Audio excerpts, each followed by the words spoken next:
Before books were printed, they were written by hand. Let's take a quick look at what medieval scribes actually did all day. Long before books were printed in thousands, every page had to be written by hand. In quiet rooms filled with ink, parchment, and patience, there worked people whose job was to copy words so carefully that stories could survive for centuries. These were medieval scribes. But what did their days actually look like? Many scribes lived in monasteries. They were monks, students, or scholars who believed that preserving knowledge was as important as prayer.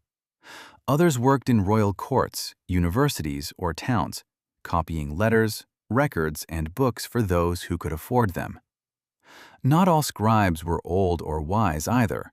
Some were quite young, still learning their craft one careful letter at a time.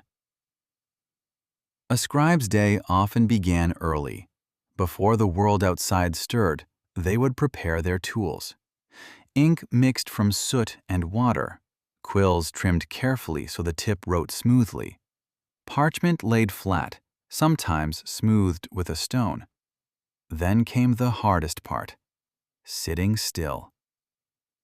Most of a scribe's day was spent copying, slowly, carefully, letter by letter.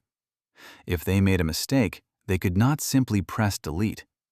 Sometimes they scraped the ink away with a knife. Sometimes they started the page again.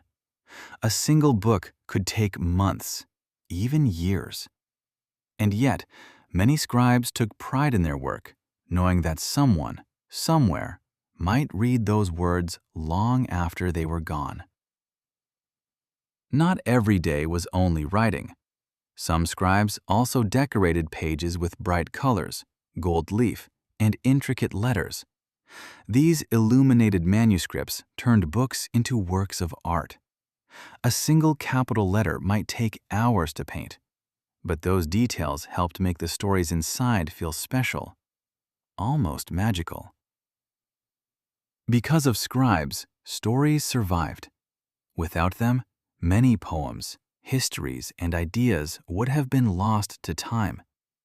Every book we still have from those centuries exists because someone chose to copy it carefully, patiently, and by hand.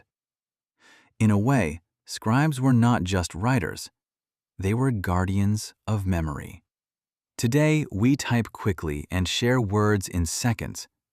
But the next time you read an old story, it's worth remembering that long ago, someone once sat at a wooden desk, dipped a quill into ink, and wrote those words slowly so they would last. And thanks to them, the stories still live on. Every story that survived the past did so because someone chose to write it down. And thanks to them, those stories still live on.